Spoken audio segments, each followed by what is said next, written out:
আসসালামু আলাইকুম। নিয়মিত বাংলা সংবাদ আপনাদের স্বাগতম। শুরুতেই থাকছে শিরোনাম, এরপর বিস্তারিত। বহনে সক্ষম হবেন না এমন দায়িত্ব অন্তর্বর্তী সরকারের কাঁধে নেওয়া ঠিক হবে না, বলছেন তারেক রহমান। এদিকে ছাত্র আন্দোলনে নিহত 1581, আহত 31 সহস্রাধিক। 28শে অক্টোবরের খুনিদের বিচারের দাবি জামায়াতের। আর থাকছে আওয়ামী লীগের দোসরদের প্রশাসনে রেখে রাষ্ট্র সংস্কার সম্ভব নয়, বলছেন রুহুল কবির রেজভী। এবং সবশেষ জানিয়ে দেব, শেখ হাসিনার জন্য কিছু বলেনি, এবার ভারতকে ভাগ করা হবে, বলছেন ত্রিপুরার এক নেতা। এতক্ষণ শুনছেন সংবাদ শিরোনাম, এবার জানুন পুরো বিস্তারিত। বিএনপির ভারপ্রাপ্ত চেয়ারম্যান তারেক রহমান বলছেন, অন্তর্বর্তী সরকারকে তাদের উপর অর্পিত দায়িত্ব পালনের রুটম্যাপ নির্দিষ্ট করতে হবে। বহন করতে সক্ষম হবেন না এমন দায়িত্ব অন্তর্বর্তী সরকারের কাঁধে নেওয়া ঠিক হবে না বলেও মন্তব্য করেন তিনি।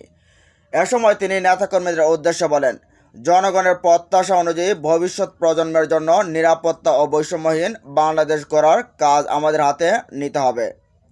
গণতান্ত্রিক পুনরুদ্ধার আন্দোলনের শহীদ রাকিব ও শহীদ সাব্বির হত্যার বিচারের দাবিতে ঝিনাইদহ বিএনপির উদ্যোগে গণসমাবেশের আয়োজন করা হয়।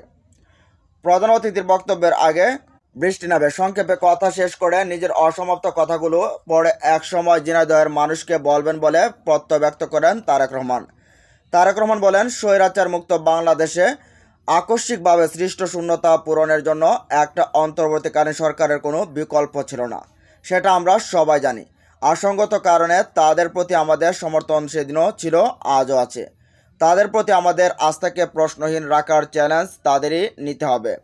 তিনি বলেন, অন্তর্বর্তী সরকারের প্রতি অর্পিত দায়িত্ব যথাযথভাবে পালনের রোডম্যাপ তাদেরই নির্দিষ্ট করতে হবে। সব পরিবর্তন সাধন যেমন তাদের পক্ষে সম্ভব নয়, তেমনি এমন দায়িত্ব কাঁধে নেওয়া সঙ্গত নয় যেটা তারা বহন করতে সক্ষম হবে না। এদিকে আওয়ামী লীগের দোসরদের প্রশাসনে রেখে রাষ্ট্র সংস্কার সম্ভব নয়।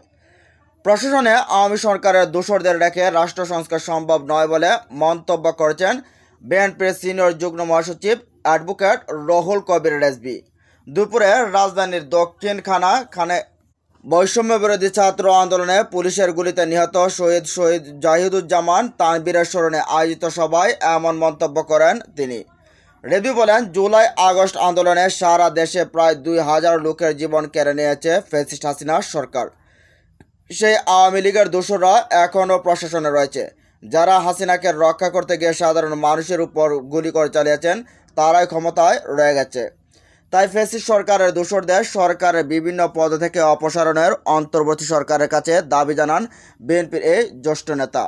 হত্যাকারীদের বিচার ছাড়া রাষ্ট্রের কোনো সংস্কার সম্ভব নয় বলেও দাবি করেন তিনি। বিএনপির সিনিয়র যুগ্ম মহাসচিব বলেন, বারবার জনগণের ভোটাধিকার হরণ করে আওয়ামী লীগ কর্তৃত্ববাদী হয়ে সবশেষে ছাত্র জনতার জীবন নিয়ে ক্ষমতায় থাকতে চেয়েছিল। যাদের হাতে সাধারণ মানুষের রক্ত, তাদের বিচার আগে করতে হবে, তা না হলে শহীদদের আত্মা শান্তি পাবে না। প্রতিবেশী ভারতের সাথে বাংলাদেশের সম্পর্ক প্রসঙ্গে রুহুল কবির রেজভী বলেন, প্রভুত্বের স্বভাব বাদ দিয়ে বন্ধু হিসেবে সকলে বাংলাদেশের স্বাধীনতা সার্বভৌমত্বকে সম্মান করতে হবে। গোটা বিশ্ব হাসিনার ভোট বর্জন করলেও একমাত্র ভারত সাপোর্ট করছে উল্লেখ করে তিনি বলেন, বাংলাদেশ ও ভারত সীমান্ত সবচেয়ে বেশি রক্তাক্ত। ভারত বাংলাদেশের মানুষকে হত্যা করে থাকলে আমাদেরও অধিকার আছে দিল্লি নিয়ে কথা বলার। ভারতের কাছে নতজানু হয়ে থাকার দিন শেষ হয়ে গেছে। রেজভী বলেন, বাংলাদেশের মানুষ আর কখনো নতজানু হয়ে থাকবে না। এ সময় অন্তর্বর্তী সরকারকে প্রয়োজনীয় সংস্কার শেষে দেশে অবাধ সুষ্ঠু নিরপেক্ষ নির্বাচন অনুষ্ঠানের আহ্বান জানান রেজভী। আরও বলেন, বায়তুল মুকাররমের খতিব শেখ হাসিনার নতজানু লোক। তিনি গোপালগঞ্জ থেকে এসে বায়তুল মুকাররমে দখলের চেষ্টা করছেন। এদিকে 28শে অক্টোবরের খুনিদের বিচার দাবি জামায়াতের। 28শে অক্টোবর খুনিদের বিচার দাবি করেছেন বাংলাদেশ জামায়াত ইসলামী। শনিবার 28শে সেপ্টেম্বর বেলা 11:30টার দিকে নড়াইল জেলা শিল্পকলা একাডেমিতে জেলা জামায়াত আয়োজিত রুকন সম্মেলনে প্রধান অতিথির বক্তব্যে দলটির সেক্রেটারি জেনারেল অধ্যাপক মিয়া গোলাম পড়ুয়ার এ দাবি জানান। অধ্যাপক মিয়া গোলাম পড়ুয়ার বিচার চেয়ে বলেন, বিগত 2006 সালের 28শে অক্টোবর লগি বইটার তাণ্ডবের মাধ্যমে আমাদের ভাইদেরকে নির্মমভাবে পিটিয়ে যে হত্যাযজ্ঞ চালিয়েছে আওয়ামী সন্ত্রাসীরা, তার বিচারের জন্য এখনও হৃদয় কাঁদে। আমরা এই হত্যার বিচার চাই। তিনি বলেন, বিগত সময়ে সরকার প্রশাসনকে দলীয়করণ করেছে।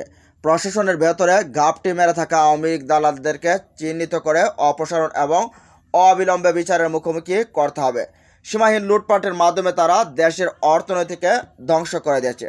আল্লাহর রহমতে ছাত্র আন্দোলনের মধ্য দিয়ে শেখ হাসিনার দেশ থেকে বিদায় নিয়েছে।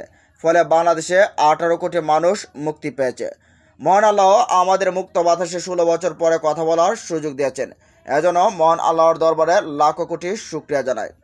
বিগত আন্দোলনে যারা রক্ত দিয়েছেন সেই সব শহীদদের স্বপ্নকে শক্তিতে পরিণত করে সবাইকে সাথে নিয়ে আগামী সুন্দর বাংলাদেশ গড়ার আমরা দেশবাসীর কাছে প্রতি উদাত্ত আহ্বান জানাচ্ছি।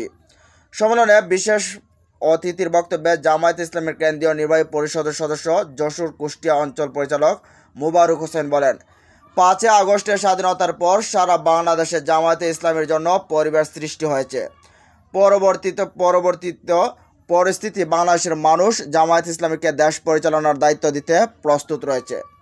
নড়াইল জেলা জামায়াতের আমিরের অ্যাডভোকেট আতাউর রহমান বাচ্চুর সভাপতিত্বে সেক্রেটারি মাওলানা ওবায়দুল্লাহ কায়সারের সঞ্চালনায় রুকন সম্মেলন অনুষ্ঠিত হয়। এদিকে ছাত্র আন্দোলনে নিহত 1581 জন, আহত 31 সহস্রাধিক।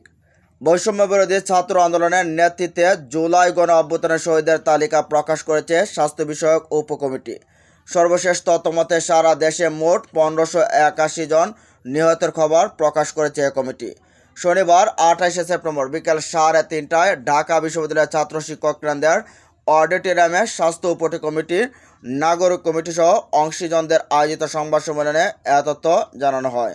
উপকমিটির তথ্যমতে জুলাই গণ অভ্যুত্থানে 31,000-এর বেশি ছাত্র জনতা আহত হয়েছেন। তবে এটাই চূড়ান্ত নয় বলে জানান কমিটির সদস্যরা। অনেকে আহতের তথ্য একাধিকবার এসেছে এবং অনেকের নাম এখনও এ তালিকায় যুক্ত হয়নি বলে জানান তারা। স্বাস্থ্য উপকমিটির সদস্য সচিব তারেক রেজা বলেন, আমাদের প্রাথমিক তালিকার যাচাই বাছাই করার জন্য প্রতিটি জেলায় প্রশাসকের নেতৃত্বে গঠিত কমিটির কাছে প্রেরণ করা হয়েছে। এই কমিটির তথ্য যাচাই বাছাই করার পর স্বাস্থ্য মন্ত্রণালয়ের কাছে চূড়ান্ত তালিকা প্রদান করবে। সংবাদ সম্মেলনে জানানো হয়, তালিকা প্রণয়নে কাজে আসুন্ডা foundation, human rights support society, red July সহ অন্য বেশ কয়েকটি সংস্থা সহায়তা করছে। পাশাপাশি স্থানীয় পর্যায়ে ব্যক্তিরাও তথ্য প্রদান করে সহযোগিতা করছে, যা এই তালিকা প্রণয়নে গুরুত্বপূর্ণ ভূমিকা রেখেছে। সংবাদ সম্মেলনে স্বাস্থ্য বিষয়ক উপকমিটির আহ্বায়ক নাহিদা বুশরা, আইটি টিমের ফরহাদ আলম ভুইয়া, নাগরিক কমিটির আহ্বায়ক নাসির উদ্দিন পাটোয়ারি, আসুন্ডা ফাউন্ডেশনের হিউম্যান রাইটস সাপোর্ট সোসাইটির রেড জুলাইয়ের নেতারাও উপস্থিত ছিলেন।